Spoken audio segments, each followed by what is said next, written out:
Hello and welcome back to Unnati IAS. UPSC EPFO के syllabus में हम अकाउंट्स देख रहे थे और अकाउंट्स का हमारा आज 39वां लेक्चर है। 39वां लेक्चर है। इससे पहले के 38 लेक्चर्स में हम यूपीएससी ईपीएफओ के एनसीईआरटी क्लास 11 को कंप्लीट कर चुके हैं और क्लास 12 की एक बुक कंप्लीट कर चुके हैं और सेकंड बुक के 4 चैप्टर। सेकंड बुक में टोटल 6 चैप्टर हैं, जैसे कि हमने आपको पहले भी बताया था, और इसके हम 4 चैप्टर कंप्लीट कर चुके हैं। आज हम 5th चैप्टर स्टार्ट कर रहे हैं। इसको हम 2 पार्ट में कंप्लीट करेंगे। ये पार्ट 1 है और इसके बाद एक सेकंड पार्ट आएगा, पार्ट 2। इन दोनों को हम 5th चैप्टर को हम 2 पार्ट में कवर कर लेंगे। उसके बाद हमारा एक चैप्टर रह जाएगा लेक्चर 6, उसको भी हम इसी वीक 2 पार्ट में करके कवर कर लेंगे। ये दोनों चैप्टर थोड़े लेंथी हैं, इसलिए हम इनको 2-2 पार्ट्स में करके कवर करेंगे। तो सबसे पहले देख लेते हैं कि इस चैप्टर में हमें क्या पढ़ना है, क्या क्या टॉपिक पढ़ने हैं। तो ये चैप्टर है हमारा लेखांकन अनुपात, अकाउंटिंग रेशियोज। यहाँ से भी सारी डेफिनेशन है और कॉन्सेप्ट बिल्डिंग के लिए ये बहुत शानदार चैप्टर है। तो इससे डायरेक्टली क्वेश्चन पूछे जाने की संभावना है। तो इसमें मेनली ये 9 टॉपिक्स हैं।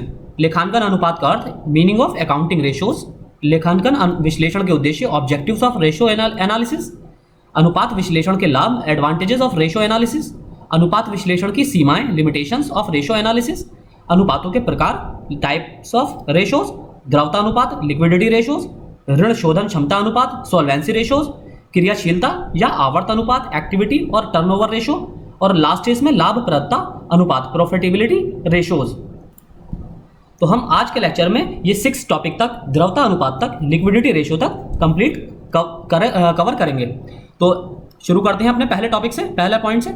लेखांकन अनुपात का अर्थ, मीनिंग ऑफ अकाउंटिंग रेशोज। अब ये लेखांकन अनुपात वित्तीय विवरणों के विश्लेषण की महत्वपूर्ण तकनीक है, जो कि हमने पिछले लेक्चर में कवर किया था। लेक्चर नंबर 38 अपने 4th चैप्टर में हमने देखा था कि एनालिसिस किस तरह किया जाता है, तो और एनालिसिस किस लिए महत्वपूर्ण है। जैसे कि हमने कंपैरेटिव एनालिसिस की बात की थी कि जब दो अलग अलग फर्मों के बीच एक ही सर्विस या एक ही प्रोडक्ट मैन्युफैक्चर करने वाली 2 फर्मों के दो फर्मों के बीच में तुलना करी जाती है, या फिर एक ही फर्म के 2 अलग अलग ईयर या 3 अलग अलग या 4 अलग अलग अकाउंटिंग ईयर के बीच कंपैरिजन किया जाता है। तो इस तरह के हमने बहुत सारे एनालिसिस देखे थे। तो इसमें अनुपात एक गणितीय संख्या है, जैसे कि आपको पता ही होगा। रेशो एक गणितीय कॉन्सेप्ट है, मैथमेटिकल कॉन्सेप्ट है, जिसे 2 या 2 से अधिक संख्याओं की संबद्धता से संदर्भ हेतु परिकलित किया जाता है। यानी कि आप रेशो कम से कम 2 संख्याओं के ही बीच निकाल सकते हैं। किसी एक अकेले के लिए रेशो नहीं निकाला जा सकता। तो रेशो निकालने के लिए कम से कम 2 संख्याओं का होना जरूरी है, यानी कि तुलना करने के लिए कम से कम 2 का होना आवश्यक होता है।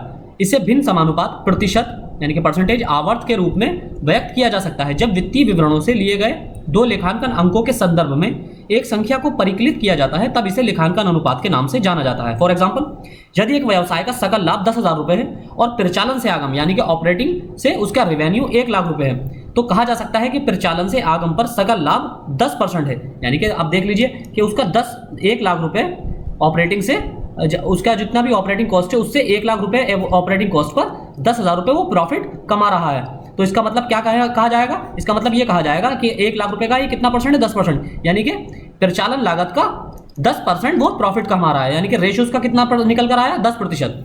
तो इस अनुपात को सकल लाभ अनुपात कहते हैं। दूसरा इसमें है अनुपात विश्लेषण के उद्देश्य, ऑब्जेक्टिव्स ऑफ रेशियो एनालिसिस। अनुपात विश्लेषण वित्तीय विश्लेषणों द्वारा प्रकट किए गए परिणामों के निर्वचन का अपरिहार्य अंग है। यह उपयोगकर्ताओं को निर्णायक वित्तीय सूचनाएं उपलब्ध कराता है और उन क्षेत्रों को इंगित करता है जहां जांच पड़ताल की आवश्यकता होती है। तो अनुपात विश्लेषण एक टेक्निक है जिसमें अंकगणितीय संबंधों के उपयोग द्वारा आंकड़ों का पुनः समूहन सम्मिलित है। यद्यपि इसकी संख्या एक जटिल विषय है, इसलिए इसके वित्तीय विवरण की तैयारी में प्रयुक्त नियमों तथा उसके पहलू की सूक्ष्म समझ की आवश्यकता होती है। यानी कि विश्लेषण जो है टेक्निक है। रेशियो एनालिसिस जो है या किसी भी तरह का जो एनालिसिस होता है वो एक तरह की टेक्निक होती है, और उसके लिए थोड़ा टेक्निकल माइंड या आप कह सकते हैं कि शार्प माइंडेड होना जरूरी है, क्योंकि जहां अंकगणितीय संबंधों के उपयोग के आंकड़ों की आवश्यकता होती है। जब एक बार इसे प्रभावी ढंग से निर्धारित कर लिया जाता है, तब ये बहुत अधिक सूचनाएं उपलब्ध कराता है और विश्लेषकों को इससे मदद मिलती है। जैसे कि हमने पिछले लेक्चर्स में भी देखा था कि तुलना करने से या तुलनात्मक एनालिसिस से, एनालिसिस क्या करता है? एनालिसिस किसी भी ट्रेंड को समझने में मदद करता है। किसी भी कंपनी का कोई भी ट्रेंड है, ग्रोथ ट्रेंड है या लॉस का ट्रेंड है, उसका ट्रेंड कैसा है, इसका एनालिसिस आगे के फ्यूचर की प्लानिंग बताता है। फिर इसमें पहला पॉइंट है व्यवसाय के उन क्षेत्रों को जानना जिन्हें अधिक ध्यान देने की आवश्यकता है। उन संभावित क्षेत्रों के बारे में जानना जिन्हें अपेक्षित दिशा में प्रयासों के द्वारा बेहतर बनाया जा सकता है, यानी कि जो तुलना की जाती है या एनालिसिस जो किया जाता है। जैसे कि हमने हमारा टॉपिक ही है विश्लेषण के उद्देश्य, एनालिसिस के ऑब्जेक्टिव्स क्या हैं। तो एनालिसिस का ऑब्जेक्टिव ही यही होता है कि उसका ट्रेंड का एनालिसिस करना किसी कंपनी के।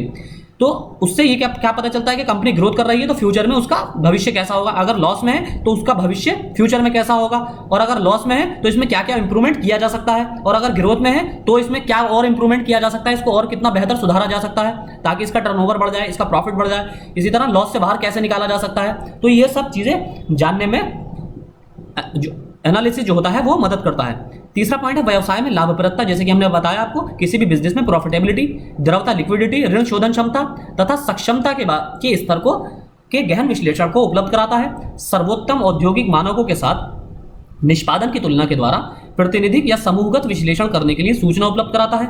फिर भावी आकलनों एवं प्रक्षेपों के लिए वित्तीय विवरणों से प्राप्त उपयोगितापूर्ण सूचनाएं उपलब्ध कराता है। अगला इसमें है टॉपिक अनुपात विश्लेषण के लाभ। तो अनुपात विश्लेषण के लाभ देख लेते हैं। Advantages of ratio analysis.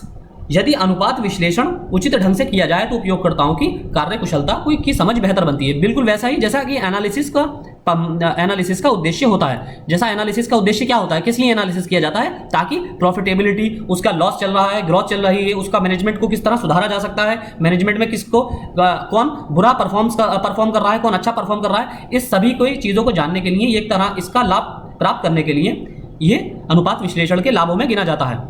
तो कार्यकुशलता की समझ बेहतर बनती है जिसके साथ व्यवसाय को सुचारू रूप से संचालित किया जाता है। अब संख्यात्मक संबद्धता व्यवसाय के अनेक अव्यक्त पहलुओं पर प्रकाश डालती है। यदि उपयुक्त विश्लेषण किया जाए तो अनुपात व्यवसाय के विभिन्न समस्या क्षेत्रों के साथ साथ सुदृढ़ बिंदुओं को समझने में सहायता करता है। समस्या क्षेत्रों का ज्ञान प्रबंधक को भविष्य में और बेहतर ढंग से कार्य करने में मदद करता है। यानी कि क्या क्या इसमें समस्याएं हैं, इनका क्या क्या सॉल्यूशन हो सकता है, इन समस्याओं का सॉल्यूशन क्या हो सकता है, जो भी प्रॉब्लम्स हैं या कॉम्प्लिकेशंस हैं किसी भी बिजनेस में, तो एनालिसिस से क्या पता चलता है कि उन प्रॉब्लम्स का सॉल्यूशन किस तरह निकाला जा सकता है। देखिए, आप सॉल्यूशन किसी भी चीज़ का, किसी भी परेशानी का सॉल्यूशन कब निकाल पाते हैं, जब आपको परेशानी का पता हो। यानी कि जब आपको प्रॉब्लम ही नहीं पता है तो आप उसका सॉल्यूशन नहीं ढूंढ सकते। तो एनालिसिस प्रॉब्लम ढूंढने में मदद करता है कि कहाँ पर कंपनी में प्रॉब्लम चल रही है। तो चाहे वो वित्तीय हो या मैनेजमेंट स्किल्स में हो या एडमिनिस्ट्रेटिव स्किल्स में हो, किसी भी तरह का प्रॉब्लम को ढूंढने में एनालिसिस मदद करता है। और उसके आधार पर जो मैनेजमेंट होता है, मैनेजमेंट टीम या एडमिनिस्ट्रेटिव टीम या HR department, human resource team, उसका सॉल्यूशन निकालती है। तो अनुपात स्वयं में साधन नहीं है, यानी कि रेशो जो है अपने आप में एक सोर्स नहीं है, ये साध्य को प्राप्त करने का एक साधन है। ये मीन को प्राप्त करने का, किसी भी मीन्स को हासिल करने का एक सोर्स है। ये अपने आप में एक सोर्स नहीं है, ये मीन्स को हासिल करने का एक सोर्स है। इनकी भूमिका अनिवार्य रूप से निर्देशात्मक और चेतावनी सूचक होती है। यानी कि एक डायरेक्टिव, इनकी जितनी भी इंफॉर्मेशन होती है एनालिसिस के बाद जो हमें इंफॉर्मेशन प्राप्त होती है वो एक तरह से डायरेक्टिव होती है, और दूसरा उसमें एक तरह से चेतावनी भी होती है। अगला इसमें अनुपात विश्लेषण के कई लाभ निम्नलिखित है। पहला, निर्णयों की प्रभाव उत्पादकता को समझने में मदद करता है। Helps to understand efficacy of decisions. अनुपात विश्लेषण आपको यह समझने में मदद करता है कि क्या व्यावसायिक फर्म ने सही प्रकार से प्रचालन, निवेश एवं वित्तीय निर्णय लिए हैं या नहीं। वे संकेत देते हैं कि इन्हें निष्पादन को सुधारने में किस सीमा तक सहायता की है।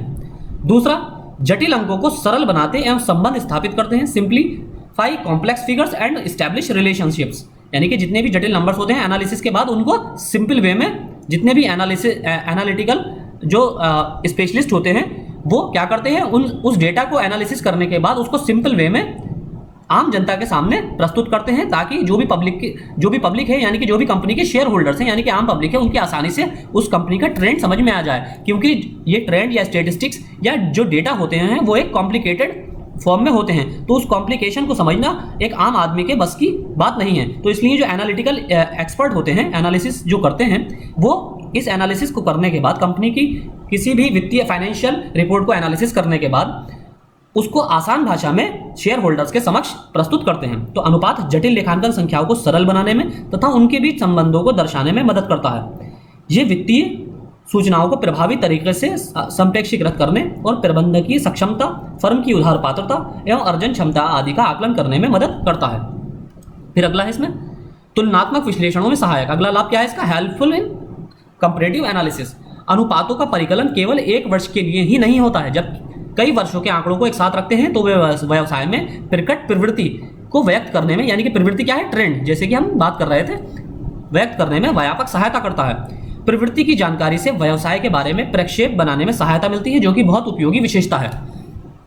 तो तुलनात्मक विश्लेषण से एक फायदा यह है, कंपैरेटिव एनालिसिस जो होता है उसका एक फायदा यह है कि वो ना केवल एक वर्ष के लिए, यानी कि सिर्फ एक सिंगल फाइनेंशियल ईयर के लिए ही जरूरी नहीं है, वो आपके जितने भी पिछले फाइनेंशियल ईयर्स हैं उन सबके मध्य एक एनालिसिस करने, यानी कि एक कंपैरेटिव एनालिसिस करने में भी मदद करता है कि किस वर्ष कंपनी की क्या स्थिति थी और उसके आगे आने वाले वर्षों में किस तरह की कंपनी की परफॉर्मेंस रही, उसने ग्रोथ की या उसकी जो ट्रेंड है आने वाले वर्षों में लगातार लॉस में रहा या प्रॉफिट में रहा या फिर स्टेबल रहा, यानी कि किसी भी तरह का कोई ज्यादा ह्यूज मार्जिन से प्रॉफिट या ह्यूज उसमें लॉस नहीं हुआ।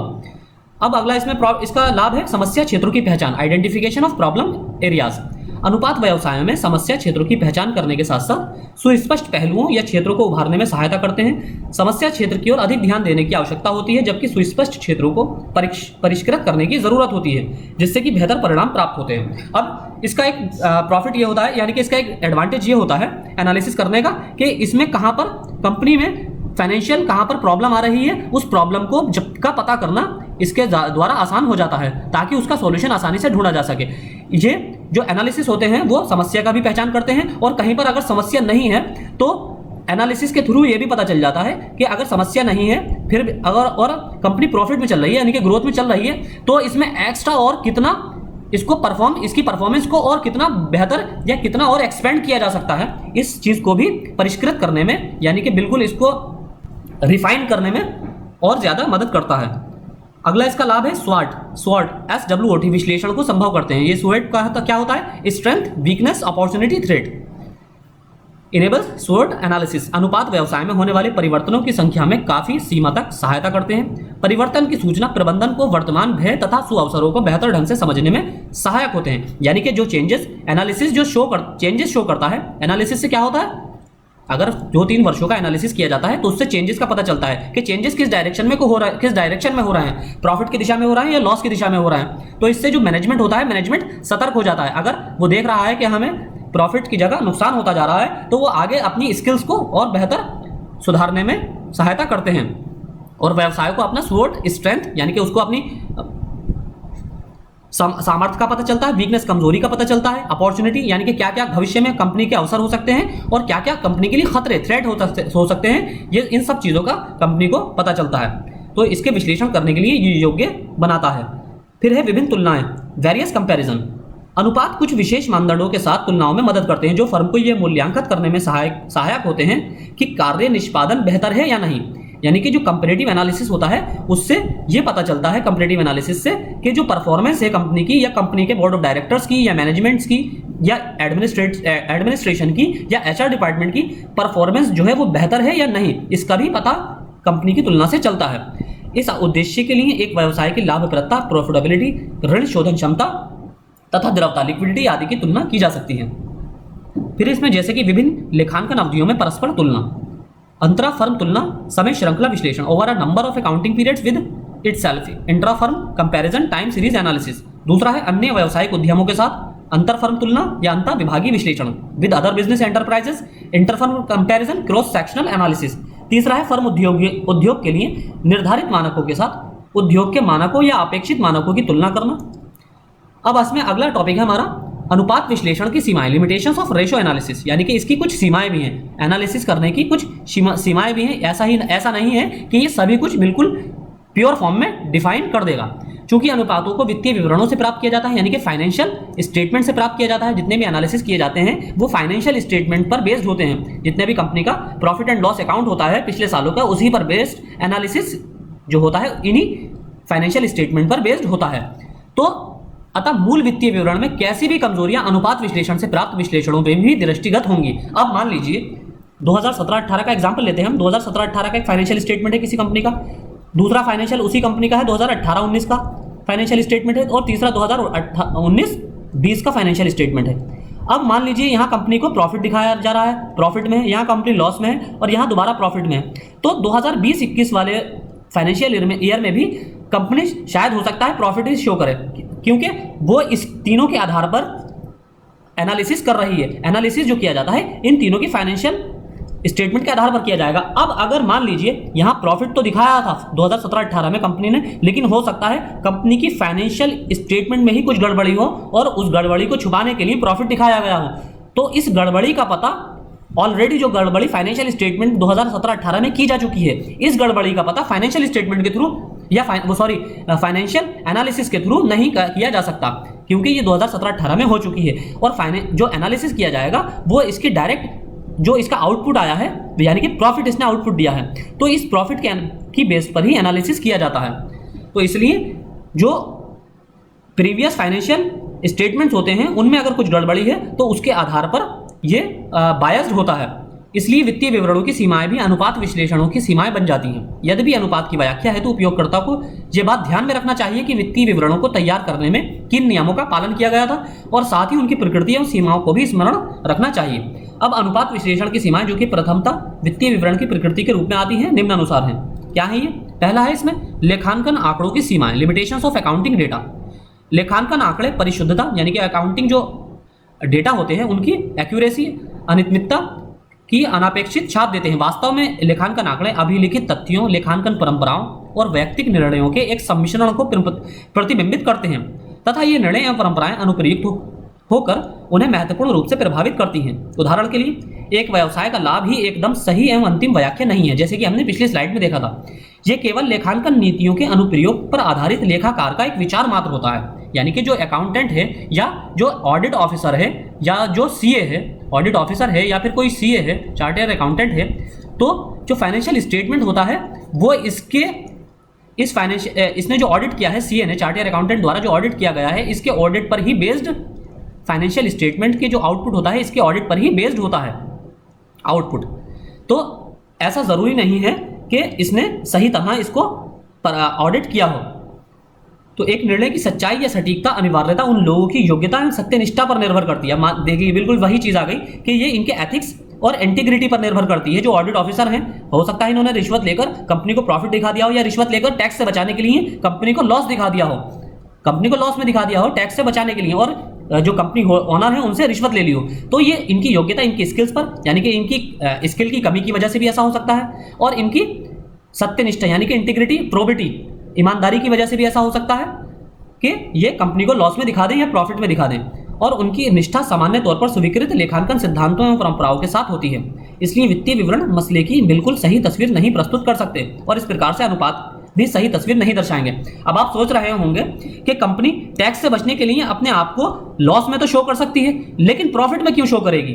तो प्रॉफिट में इसलिए शो किया जाता है कंपनी के द्वारा, ताकि कंपनी, जब जाहिर सी बात है, अगर आप में से बहुत से लोग ये जानते होंगे जो शेयर मार्केट में पैसा इन्वेस्ट करते होंगे, तो जो शेयर मार्केट में शेयर परचेस किए जाते हैं वो कंपनी की वित्तीय स्थिति को देखते हुए खरीदे जाते हैं। जो शेयर मार्केट एक्सपर्ट्स होते हैं वो कंपनी की वित्तीय स्थिति देखते हैं, और कंपनी प्रॉफिट में चल रही है तो उसमें धड़ल्ले से पैसा लगाया जाता है। अब मान लीजिए कोई कंपनी ऑलरेडी लॉस में है, लेकिन उसके ऑडिट ऑफिसर ने या उसके चार्टर्ड अकाउंटेंट ने जानबूझकर यानी कि उसको इंटेंशनली प्रॉफिट में शो किया है, तो वो इसलिए शो किया जाता है ताकि शेयर होल्डर से इन्वेस्टमेंट ली जा सके। अदरवाइज उनसे वो इन्वेस्टमेंट कोई भी पर्सन, कोई भी इंसान ऐसी कंपनी में इन्वेस्ट करना नहीं चाहेगा जो ऑलरेडी लॉस में चल रही हो। दूसरा, इसमें मूल्य स्तर में बदलावों की उपेक्षा, इग्नोर्स प्राइस लेवल चेंजेस। वित्तीय विवरण स्थिर मुद्रा मापन सिद्धांत पर आधारित होते हैं। ये स्थिर मुद्रा मापन सिद्धांत हमने शुरुआती लेक्चर्स में कवर किया है, जनरली एक्सेप्टेड अकाउंटिंग प्रिंसिपल्स, इस लेक्चर में हमने कवर किया है डिटेल में। इसकी आवश्यकता यह मानती है कि हर स्तर में मूल्य बदलाव या तो न्यूनतम होता है या कोई मायने नहीं रखता है। मूल्य के स्तर में एक बदलाव विभिन्न वर्षों के लेखांकन के वित्तीय विवरणों के विश्लेषण को अर्थहीन बना देता है, क्योंकि लेखांकन रिकॉर्ड मूल्य में आए परिवर्तन की उपेक्षा करते हैं। जैसे कि हमने आपको बताया, जैसे 2017-18 है, 18-19 है, 19-20 है, तो जितने भी 3-4 फाइनेंशियल ईयर निकल जाएंगे तो जाहिर सी बात है जो पिछले फाइनेंशियल ईयर में किसी प्रोडक्ट की वैल्यू अगर 1 रुपये थी, तो हो सकता है आने वाले अगले 4 साल बाद यानी कि 2021 में उसकी वैल्यू कुछ और हो गई हो, 1 रुपये से बढ़कर कुछ और हो गई हो। तो इसलिए वो मूल्य की उपेक्षा करता है, मूल्य स्तर में बदलावों की उपेक्षा करता है। तीसरा है इसमें गुणात्मक या गैर मौद्रिक पहलू की उपेक्षा, इग्नोर क्वालिटेटिव और नॉन मॉनिटरी एस्पेक्ट्स। लेखांकन एक व्यवसाय के परिमाणात्मक या मौद्रिक पहलू के बारे में जानकारी प्रदान करता है, यद्यपि अनुपात केवल मौद्रिक पहलू को प्रकट करता है और पूरी तरह से गैर मौद्रिक यानी कि गुणात्मक पहलू की उपेक्षा करता है। यानी कि अगर कंपनी की गुडविल है, उसको गुडविल को एनालिसिस नहीं कर सकता, वो सिर्फ जितना भी एनालिसिस है ये रेशियो एनालिसिस कंपनी की मॉनेटरी वैल्यू को ही एनालिसिस कर सकता है, ना कि गुडविल को। अगर टाटा की गुडविल अच्छी है टीसीएस की, तो इसकी गुडविल को ये नहीं कंसिडर करेगा, बल्कि सिर्फ इसके फाइनेंशियल स्टेटमेंट पर बेस्ड एनालिसिस को ही कंसिडर करेगा कि कंपनी प्रॉफिट में है या लॉस में है। फिर अगला इसमें लेखांकन व्यवहार में भिन्नताएं, वेरिएशंस इन अकाउंटिंग प्रैक्टिसेस। यहां पर स्टॉक में मूल्यांकन, मूल्यह्रास के परिकलन, अमूर्त परिसंपत्तियों के निरूपण, कुछ विशिष्ट वित्तीय चरों की परिभाषा आदि के लिए विभिन्न लेखांकन नीतियों का उपयोग होता है, जो कि व्यवसाय के विभिन्न पहलुओं के लेन देन के लिए उपलब्ध होती हैं। ये विभिन्नताएं अतः विभागीय विश्लेषण पर एक बड़ा प्रश्न चिन्ह लगाती हैं, क्योंकि यहाँ पर विभिन्न व्यावसायिक उद्यमों द्वारा लेखांकन व्यवहारों में वैधताओं का पालन किया जाता है, अतः उनके वित्तीय विवरणों की वैध तुलना संभव नहीं है। और इसमें अगला होता है पूर्वानुमान, फोरकास्टिंग। केवल ऐतिहासिक विश्लेषणों पर भविष्य की प्रवृत्ति के बारे में पूर्व अनुमान लगाना संभव नहीं है। उचित पूर्वानुमानों के लिए गैर वित्तीय विघटों पर भी ध्यान देने की आवश्यकता होती है। अब अनुपात विश्लेषण की विभिन्न सीमाएं हैं। जो भी रेशियो एनालिसिस है उसकी लिमिटेशंस क्या है? पहला, साधन ना कि साध्य, means and not the end. ये सिर्फ साधन है, साध्य नहीं है। अनुपात स्वयं में साध्य नहीं है, बल्कि साध्य को प्राप्त करने में एक साधन है, एक सोर्स है। किसी भी मीन को प्राप्त करने के लिए ये एक सिर्फ सोर्स है। समस्या समाधान की क्षमता से रहित, lack of ability to resolve problems. इनकी भूमिका अनिवार्यता संकेतात्मक है, यानी कि सिर्फ इंडिकेटिव है या डायरेक्टिव है। ये सिर्फ डायरेक्टिव इनकी भूमिका होती है। एक चेतावनी सूचक है, यानी कि सिर्फ एक वार्निंग ही इशू करता है, लेकिन ये किसी समस्या का हल उपलब्ध नहीं कराते। जो भी प्रॉब्लम का सॉल्यूशन है वो एनालिटिकल जो स्पेशलिस्ट होते हैं या एक्सपर्ट होते हैं, उन्हीं के द्वारा उसका सॉल्यूशन खोजा जाता है। ये एनालिसिस जो है किसी भी प्रॉब्लम का सॉल्यूशन प्रोवाइड नहीं करता है, वो सिर्फ प्रॉब्लम को आपके सामने प्रस्तुत कर देगा, यानी कि प्रेजेंट कर देगा कि ये कंपनी के अंदर प्रॉब्लम चल रही है, इसकी वित्तीय स्थिति में ये प्रॉब्लम है। अब आपका उसका सॉल्यूशन आप ही को ढूंढना होता है। अगला इसमें मानकीकृत परिभाषाओं का अभाव, लेक ऑफ स्टैंडर्डाइज्ड डेफिनेशंस। अनुपात विश्लेषण में प्रयुक्त की जाने वाली विभिन्न अवधारणाओं के लिए एक मानकीकृत परिभाषा का अभाव होता है। उदाहरण के लिए तरल देयताओं की कोई मानक परिभाषा नहीं है। सामान्यतः इसके अंतर्गत सभी चालू दायित्व शामिल होते हैं, लेकिन कई बार चालू दायित्व के अंतर्गत बैंक अधिविकर्ष शामिल नहीं होता। सार्वभौमिक स्वीकृत मानक स्तर का अभाव, lack of universally accepted standard levels. यहां पर कोई ऐसा सार्वभौमिक यानी कि यूनिवर्सल स्टैंडर्ड लेवल नहीं है जो आदर्श अनुपातों के स्तर को स्पष्ट करे। यहां पर सार्वभौमिक स्वीकार्य स्तरों का कोई मानक सूची नहीं है और भारत में औद्योगिक औसत भी उपलब्ध नहीं है। अगला है इसमें असंबद्ध आंकड़ों पर आधारित अनुपात, ratio based on unrelated figures. असंबद्ध आंकड़ों पर परिकलित अनुपात वास्तव में एक अर्थहीन प्रयास या अभ्यास है। फॉर एग्जाम्पल, यदि लेनदार यानी कि क्रेडिटर 1 लाख रुपए का है तथा फर्नीचर 1 लाख रुपए का है, तो इसे 1:1 में व्यक्त करते हैं, लेकिन यह बेकार है और सक्षमता या ऋण शोधन क्षमता के मूल्यांकन हेतु कोई औचित्य इसका नहीं है। जाहिर सी बात है, जो क्रेडिटर है और उसने 1 लाख रुपए दिया है और 1 लाख रुपए के बाद कंपनी लॉस में चल रही है, लेकिन कंपनी के पास फर्नीचर है 1 लाख रुपए का, तो अब जाहिर सी बात है कि अगर कंपनी का वो फर्नीचर बेचेगा तो उसको 1 लाख रुपए तो प्रोवाइड नहीं हो जाएंगे पूरे। हो सकता है वो जब कंपनी का फर्नीचर को की नीलामी करे, उसकी बिड करे, तो उसको सिर्फ 50,000 रुपये ही 50,000 रुपये ही मिल पाए, तो 50,000 रुपये का तो क्रेडिटर को नुकसान हो जाएगा ना। इस तरह ये असंबद्ध आंकड़ों पर आधारित अनुपात होता है। अनुपातों का उपयोग सचेतना के साथ उनकी सीमाओं को ध्यान में रखते हुए किया जाना चाहिए, जबकि एक संगठन के निष्पादन को मूल्यांकित किया जा रहा हो और उसके सुधार हेतु भावी कार्य नीतियों का नियोजन किया जा रहा हो। अब इसमें अनुपातों के प्रकार, टाइप ऑफ रेशियोज, ये 2 प्रकार के इसमें अनुपातों के वर्ग को 2 प्रकार में वर्गीकृत किया गया है। पहला है परंपरागत ट्रेडिशनल क्लासिफिकेशन और दूसरा है क्रियात्मक वर्गीकरण, फंक्शनल क्लासिफिकेशन। परंपरागत वर्गीकरण उस वित्तीय विवरण पर आधारित होता है जो संबंधित अनुपात का निर्धारक होता है। इस आधार पर अनुपातों को निम्नवत वर्गीकृत किया जाता है। लाभ व हानि विवरण अनुपात, statement of profit and loss ratio. अब लाभ व हानि विवरण 2 चरों के एक अनुपात को लाभ हानि विवरण अनुपात के रूप में जाना जाता है। उदाहरण के लिए परिचालन से आगम यानी कि revenue from operation, revenue from operation, operating से उसकी जो आगम आ रही है, और सकल लाभ के अनुपात को सकल लाभ अनुपात के रूप में जाना जाता है। जहां हमने शुरुआती स्लाइड्स में एग्जांपल देखा था कि 1 लाख रुपए इसका परिचालन वैल्यू है, 1 लाख रुपए से रिवेन्यू आ रहा है ऑपरेटिंग से, और उसमें प्रॉफिट कितना है 10,000 रुपए, तो ये कितना कहलाएगा 10% रेशो पर इसका सकल लाभ अनुपात कहलाएगा। तो लाभ हानि विवरण के दोनों आंकड़ों को प्रयुक्त का परिकलित किया जाता है। दूसरा इसमें है तुलन पत्र अनुपात, बैलेंस शीट रेशोज। यदि इस प्रकरण में दोनों चर तुलन पत्र से हैं, यानी कि दोनों के दोनों जो वेरिएबल हैं वो बैलेंस शीट से लिए गए हैं, तो इसे तुलन पत्र अनुपात के रूप में वर्गीकृत किया जाता है। उदाहरण के लिए चालू परिसंपत्तियां यानी कि करंट एसेट्स और चालू दायित्व करंट लायबिलिटीज। के अनुपात को चालू अनुपात के नाम से जाना जाएगा, यानी कि इनका जो रेशो होगा वो करंट रेशो कहलाएगा। इसे तुलन पत्र से प्राप्त दोनों आंकड़ों के उपयोग से परिकलित किया गया है। अब है मिश्रित अनुपात, कंपोजिट रेशो। यदि अनुपात के परिकलन दो भिन्न भिन्न चरों से, यानी कि एक चर लाभ वाहनी विवरण से लेकर तथा एक चर तुलन पत्र से, जैसे कि आपको पता होगा कंपनी के दो अकाउंट होते हैं, एक होती है बैलेंस शीट और एक होता है प्रॉफिट एंड लॉस अकाउंट। तो अगर एक चर बैलेंस शीट से लिया गया है और एक चर प्रॉफिट एंड लॉस अकाउंट से लिया गया है, तो ऐसे अनुपातों को, यानी कि एक चर, यानी मान लीजिए यहां से एक चर ले लिया गया x और एक चर यहां से y ले लिया गया, अब इन दोनों के बीच का जो रेशो निकाला गया उस रेशो को मिश्रित अनुपात, कंपोजिट रेशो या मिक्स्ड रेशो के नाम से जाना जाता है। फॉर एग्जांपल, उधार प्रचलन से आगम, यानी कि उधार प्रचालन से आगम जो होती है उसका व्यापारिक प्राप्य, यानी कि ट्रेड रिसीवेबल से के अनुपात, जिसे व्यापारिक प्राप्य के आवर्त अनुपात के रूप में जानते हैं, के परिकलन में एक संख्या लाभ वाहनी विवरण से तथा दूसरी संख्या को तुलन पत्र से, यानी तुलन पत्र कहाँ, व्यापारिक प्राप्य ट्रेड रिसीवेबल कहाँ से प्राप्त किए जाते हैं, कहाँ रखे जाते हैं, बैलेंस शीट में, और लाभ वाहनी विवरण उधार प्रचालन से आगम, यानी कि उधार जो है, जो आपका उधार में बिक्री हुई है लोन पर, उससे जो आगम है, रेवेन्यू है, इन दोनों को अलग अलग जब मिक्स्ड, इनको जब अलग अलग रेशो निकाला जाता है, अलग अलग चरों का जब रेशो निकाला जाता है तो इनको मिश्रित रेशो के रूप में जाना जाता है। यद्यपि लेखांकन अनुपातों का परिकलन वित्तीय विवरण से प्राप्त आंकड़ों द्वारा किया जाता है, लेकिन वित्तीय विवरणों के आधार पर अनुपात का वर्गीकरण व्यवहार में बहुत कम प्रयुक्त होता है। लेखांकन का आधारभूत उद्देश्य वित्तीय निष्पादन, यानी कि लाभप्रदता, प्रॉफिटेबिलिटी, वित्तीय स्थिति, मुद्रा की उगाही, बुद्धिमत्ता से और निवेश की क्षमता के साथ वित्तीय स्थिति में उत्पन्न परिवर्तन, प्रचालन स्तर में परिवर्तन के लिए संभावित व्याख्या इस पर उपयोगी होती है।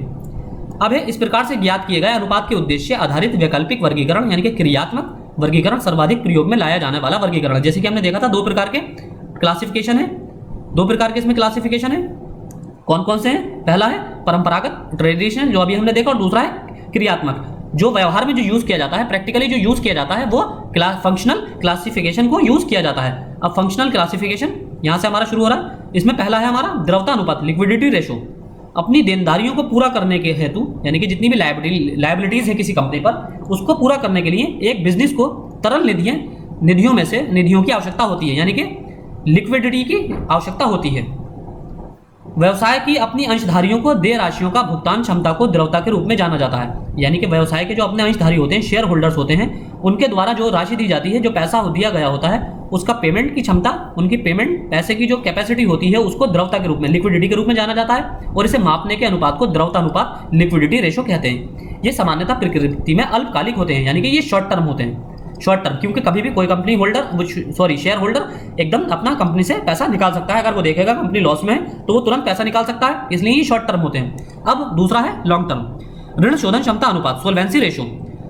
व्यवसाय की ऋण शोधन क्षमता का निर्धारण पणधारियों, विशेष रूप से बाहरी अंशधारियों के प्रति इसकी संविदात्मक दायित्व, यानी कि लायबिलिटीज को पूरा करने की क्षमता से होती है, तथा ऋण शोधन क्षमता की स्थिति को मापने के लिए परिकलित अनुपात को ऋण शोधन क्षमता अनुपात, सॉल्वेंसी रेशो के नाम से जानते हैं। यह अनिवार्यता प्रकृति से दीर्घकालिक होते हैं, यानी कि ये लॉन्ग टर्म डेप्ट होते हैं। अब ये क्यों होते हैं लॉन्ग टर्म, उसकी वजह समझ लीजिए। जैसे कि कंपनी अपने कंपनी किसी विस्तार के लिए कैपिटल की आवश्यकता होती है, और कैपिटल कहां से मिलता है? दो तरीके से, या तो शेयर से या फिर डिबेंचर्स या बॉन्ड से। जैसे कि हमने शुरुआती लेक्चर में देखा था, शेयर होल्डर्स को कंपनी के प्रॉफिट एंड लॉस दोनों का ही नुकसान, दोनों को झेलना पड़ता है, दोनों के लिए जिम्मेदार शेयर होल्डर्स होते हैं। लेकिन डिबेंचर जो होल्डर होते हैं या बॉन्ड होल्डर होते हैं, जैसे कि हमने आपको बताया था, ये इनका कंपनी के प्रॉफिट एंड लॉस में कोई हिस्सा नहीं होता है, केवल इनको अपने ये जो पैसा देते हैं कंपनी को लोन के तौर पर, ये उस पर ब्याज लेते हैं। अब इनको क्योंकि ये फिक्स्ड एक टाइम पीरियड के लिए इनका पैसा बाउंड होता है, 5 साल या 10 साल के लिए, तो ये एक लॉन्ग टर्म, इनके पास एक लॉन्ग टर्म का ये डेप्ट होता है। ये अपने उस टाइम पीरियड से पहले अपने पैसे को प्राप्त नहीं कर सकते, चाहे कंपनी प्रॉफिट में चल रही हो या कंपनी लॉस में चल रही हो। अब है तीसरा सक्रियता या आवर्त अनुपात, एक्टिविटी और टर्नओवर रेशो। यह उन अनुपातों को संदर्भित करता है जिन्हें संसाधनों के प्रभावी उपयोगिता पर आधारित व्यवसाय की सक्रियता या कार्यात्मकता की क्षमता के मापन हेतु परिकलित किया जाता है, इसलिए इन्हें सक्षमता अनुपात, एफिशिएंसी रेशो के नाम से जाना जाता है। अगला इसमें चौथा लाभप्रदता अनुपात, प्रॉफिटेबिलिटी रेशो। यह अनुपात व्यवसाय में नियोजित फंड यानी परिसंपत्ति, यानी कि उसके एसेट्स, और प्रचालन से आगम, यानी कि रेवेन्यू फ्रॉम ऑपरेटिंग रेवेन्यू, इनके लाभ के विश्लेषण के लिए प्रयोग किया जाता है। इस उद्देश्य की प्राप्ति के लिए परिकलित अनुपात को लाभप्रदता अनुपात के रूप में जानते हैं। अगला इसमें अब हमारा लास्ट टॉपिक इसमें द्रव्यता अनुपात, लिक्विडिटी रेशो। द्रव्यता अनुपात का परिकलन व्यवसाय के अल्पकालिक शोधन ऋण शोधन क्षमता को मापने हेतु किया जाता है, अर्थात चालू दायित्वों को चुकाने के लिए फर्म की क्षमता को जानना होता है। इसे तुलन पत्र में चालू परिसंपत्ति यानी कि करंट एसेट और चालू दायित्व करंट लायबिलिटीज की राशि को ज्ञात करके विश्लेषित किया जाता है। इस श्रेणी में दो अनुपात हैं, यानी कि इसकी भी दो कैटेगरीज हैं। पहला है चालू अनुपात करंट रेशो और दूसरा तरल अनुपात लिक्विडिटी रेशो। तो चालू अनुपात देखते हैं इसमें, करंट रेशो। चालू अनुपात चालू परिसंपत्तियां तथा चालू दायित्वों का समानुपात होता है। चालू अनुपात जो होता है करंट एसेट्स और करंट लायबिलिटीज इन दोनों का अनुपात होता है। इसे निम्नवत व्यक्त किया जाता है। चालू अनुपात इक्वल टू यानी कि current asset current ratio equal to चालू परिसंपत्तियां current assets minus current liabilities, या चालू परिसंपत्तियां अपॉन चालू दायित्व, इससे इसका रेशो निकल आएगा। अब चालू परिसंपत्तियों के अंतर्गत चालू निवेश यानी कि करंट इन्वेस्टमेंट, स्टॉक, व्यापारिक प्राप्य, ट्रेड रिसीवेबल देनदार यानी कि क्रेडिटर्स, रोकड़ या रोकड़ तुल्यांक कैश इक्विवेलेंट्स, अल्पकालीन ऋण, शॉर्ट टर्म लोन, अग्रिम एडवांसेस, अन्य चालू परिसंपत्तियां अदर करंट एसेट्स जैसे पूर्वदत्त वे, प्रीपेड एक्सपेंसेस, अग्रिम कर, एडवांस टैक्सेस तथा उपार्जित आय एक्वायर्ड इनकम शामिल होती हैं। और दूसरा है इसका पहले महत्व देख लेते हैं। ये एक मापदंड प्रदान करता है कि चालू परिसंपत्तियां चालू दायित्वों से किस सीमा तक पूरा करने में समर्थ है। जैसे कि हमने देखा था करंट रेशो, इसका फॉर्मूला क्या था, current ratio equal to current liability assets minus current liabilities. अगर लायबिलिटीज एसेट से कम है तो कंपनी प्रॉफिट में होगी, और अगर एसेट्स लायबिलिटीज से कम है यानी कि एसेट्स कम है और लायबिलिटीज ज्यादा हैं तो कंपनी माइनस में होगी यानी कि लॉस में रहेगी। तो इसका सामर्थ्य का पता चलता है चालू दायित्व के ऊपर चालू परिसंपत्तियों का आधिक्य यानी कि सरप्लस चालू परिसंपत्ति की वसूली एवं निधियों के प्रवाह में अनिश्चितता के प्रति उपलब्ध सुरक्षा राशि के साधन या उपाय को उपलब्ध कराता है। यह अनुपात औचित्यपूर्ण होना चाहिए, ये ना तो बहुत ऊंचा होना चाहिए और ना ही बहुत निम्न, यानी कि बहुत ज्यादा प्रॉफिट भी नहीं होना चाहिए और बहुत ज्यादा लॉस भी नहीं होना चाहिए। दोनों ही स्थितियों की अंतर्निहित हानियां हैं। अब है तरल अनुपात, क्विक और लिक्विडिटी रेशो। ये त्वरित यानी कि तरल एकदम लिक्विड जो फौरन से जिसका कैश में कन्वर्ट किया जा सके परिसंपत्तियां पर चालू दायित्व का अनुपात है, यानी कि जो है लिक्विड एसेट्स पर चालू दायित्व करंट लायबिलिटीज का अनुपात होता है। इसे निम्नवत व्यक्त किया जाता है, तरल अनुपात यानी कि लिक्विड रेशो इक्वल टू तरल संपत्तियां liquid assets minus current liabilities, या त्वरित या तरल संपत्तियां यानी कि लिक्विड एसेट्स अपॉन चालू देनदारियां करंट लायबिलिटीज। तो इससे क्या होगा, इससे रेशो निकल आएगा और इससे प्रॉफिट एंड लॉस का पता चलेगा। तरल संपत्तियों को उन परिसंपत्तियों के रूप में परिभाषित किया गया है जो तुरंत ही नकदी में परिवर्तनीय है। जैसे कि गोल्ड क्या है, तरल संपत्ति है। कैश तो अपने आप में कैश ही होता है, और जैसे कि बैंक कैश अपने आप में एक तरल संपत्ति है। आप जब चाहे बैंक से जाके पैसा अपना निकाल सकते हैं। लेकिन एफडी फिक्स डिपॉजिट जो है वो एक इससे तरल संपत्ति तो है लेकिन इतनी तरल नहीं है जितना आपका बैंक का कैश है और जो आपके हाथ में कैश है। जैसे कि आपको, अगर आपने इकोनॉमिक्स पढ़ी हो तो आपको M1, M2, M3 मनी पता होगी, M3 मनी या M0 मनी, ये सब का आपको पता होना चाहिए, यानी डाकघर में जमा पैसा, या सब आपको पता होना चाहिए। यहाँ से क्वेश्चन पूछे जा सकते हैं इकोनॉमी में, यहाँ से क्वेश्चन बनाए जा सकते हैं। अब गैर तरल चालू संपत्तियों के अपवर्जन से इस व्यवसाय की द्रव्यता स्थिति के मापन के रूप में चालू अनुपात की अपेक्षा बेहतर माना जाता है। अब जैसे मान लीजिए कोई कंपनी लॉस में चल रही है, या लॉस में नहीं चल रही, कंपनी के पास कैपिटल नहीं है, यानी कि उसके पास कैश पैसा नहीं है, लेकिन उसके पास फर्नीचर बहुत है, एसेट्स उसके बहुत हैं, तो ऐसी कंपनी के तरल नहीं माना जाएगा। उसके पास कैश होना चाहिए, या गोल्ड उसके पास होना चाहिए, यानी कि जितनी उसके पास तरल संपत्ति होगी उतनी ही उसकी अच्छी कंडीशन, फाइनेंशियल कंडीशन मानी जाएगी। इसे व्यवसाय की द्रव्यता स्थिति पर संपूरक जांच के रूप में काम लेने के लिए परिकलित किया जाता है, इसलिए इसे अम्ल जांच अनुपात के नाम से भी जाना जाता है। इसका महत्व क्या है, यह महत्व व्यवसाय को बिना किसी त्रुटि के उसकी अल्पकालिक दायित्व को पूरा करने की क्षमता, यानी कि अगर उसकी शॉर्ट टर्म लायबिलिटीज हैं, अब मान लीजिए शॉर्ट टर्म लायबिलिटीज हैं, जैसे कि अब शेयर होल्डर्स को पैसा देना है, शेयर होल्डर्स तो कभी भी पैसा निकाल सकते हैं, तो शेयर होल्डर्स तो तब पैसा निकालेंगे ना कंपनी के शेयर बेचकर जब कंपनी के पास ऑलरेडी उसके कैपिटल अकाउंट में कैश होगा। अब उसके पास कैश ही नहीं है, तो अब मान लीजिए मेरे पास किसी कंपनी के 100 शेयर है और मुझे अभी के अभी शेयर बेचने हैं, तो कंपनी मुझसे पहले ये थोड़ी कहेगी रुक जाइए हम अपनी कंपनी के फर्नीचर बेच दें जरा, उसके बाद आपको पैसा दे देंगे, तो ऐसा थोड़ी होता है। तो इसलिए शॉर्ट टर्म लायबिलिटीज को पूरा करने के लिए कंपनी को कैपिटल की या एकदम हाई लिक्विडिटी की आवश्यकता होती है, एकदम हाई लिक्विडिटी। ये सामान्यतः ये माना गया है कि सुरक्षा के लिए 1:1 ये 1 होना चाहिए, क्योंकि अनावश्यक रूप से बहुत निम्न अनुपात 1:1 का मतलब जानते हैं आप, इसका मतलब ये है कि कैश ही होना चाहिए कंपनी के पास हर हालत में अपने शेयर होल्डर्स को पैसा देने के लिए। बहुत जोखिम युक्त होता है और उच्च अनुपात यह प्रकट करता है कि कम लाभ वाले अल्पकालिक निवेशों में अन्यथा संसाधनों का आवंटन होता है। तो आज के लेक्चर में इतना ही है। हमारे 3 लेक्चर अभी अकाउंटिंग पर हो रहेंगे, यानी कि ये जो हमारा 5th चैप्टर है इसका पार्ट 2 आएगा और हमारा 5th चैप्टर कंप्लीट हो जाएगा। उसके बाद 6th चैप्टर के भी हम 2 पार्ट में कवर कर देंगे। तो हमारा संडे तक ये सारा कंप्लीट हो जाएगा और संडे को हम एक लेक्चर आपको ईपीएफओ की स्ट्रेटेजी पर बनाकर देंगे। ईपीएफओ की स्ट्रेटेजी पर जो 60 दिन पर बेस्ड स्ट्रेटेजी होगी उस पर हम आपको एक लेक्चर प्रोवाइड करेंगे कि आपको 60 दिन में कैसे यूपीएससी ईपीएफओ का एग्जाम आप हर हालत में 100% क्रैक कर सकते हैं। क्रैक का मतलब ये है कि आपके पास 100% इंटरव्यू की कॉल आएगी। तो आज के लेक्चर में इतना ही। Thank you.